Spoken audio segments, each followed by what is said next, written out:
We've got good news on the environment and also some bullshit. Climate action advocates and wildlife defenders are celebrating today after a federal court rejected the Trump administration's approval of offshore oil drilling in federal Arctic waters. Many oppose the project, which would have endangered local communities, animals, and the environment, but it would have been great for big oil. The court determined that the U.S. Fish and Wildlife Service failed to sufficiently analyze the project's impact on polar bears before approving it, which, surprisingly, is still a violation of the Endangered Species Act. I say surprisingly because exactly 1 year ago today, the Trump administration rolled back major parts of the Endangered Species Act. The changes encourage now an economic analysis be done and given consideration when determining whether a species warrants protection. Yeah, well, there's only 16 wolves left in the wild, but we really need another Olive Garden around here, so... By the way, the economic analysis done to see whether a species is endangered or not would not be listed as an official part of the decision-making process. Trump's rollbacks also weaken protections given to threatened species and so much more. You know, I never thought I'd say this, but luckily, polar bears are inarguably endangered.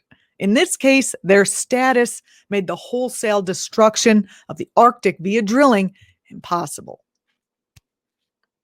Marcie Keever, legal director at Friends of the Earth, applauded today's ruling, saying that thankfully, the court put the health of our children and our planet over oil company profits. You don't see that every day. Organizers, including Defenders of Wildlife, Greenpeace, and Pacific Environment, joined Friends of the Earth to challenge the drilling project. So if you are giving money and donations to these groups, I thank you. My children thank you. Everyone thanks you. In related news, the world experienced the hottest November on record this year, while Europe has had its warmest fall weather in history. That's according to the Copernicus Climate Change Service, whose monthly report found that last month was 0.8 degrees Celsius warmer than the 30-year average through 2010. This November also broke the previous record by more than 0.1 degrees Celsius, which was set not so far back in 2016.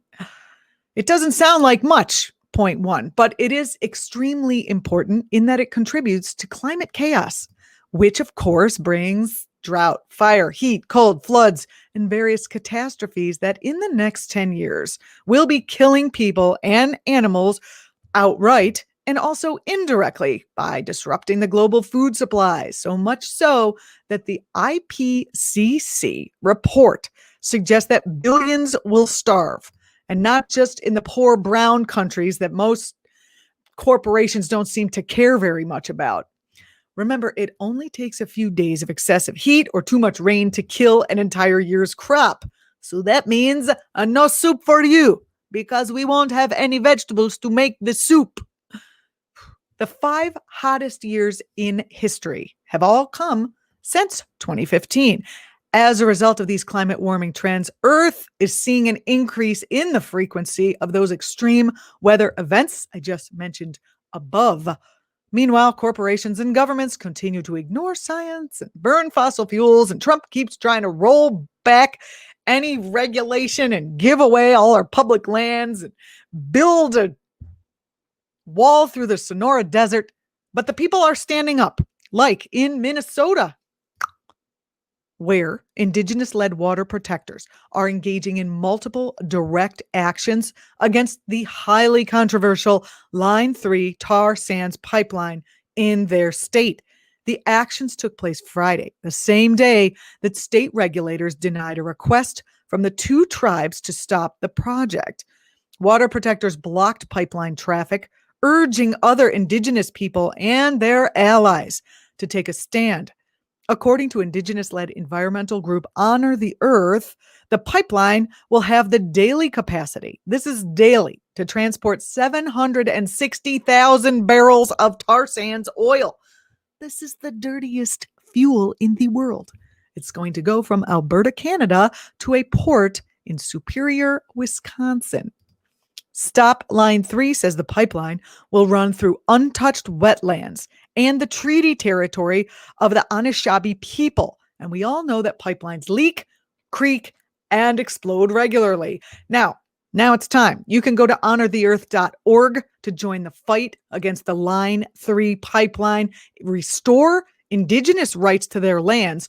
Not only that, the stopping of this pipeline will help keep that tar sands oil in the ground where it needs to stay instead of being burned into our air so it can kill us all.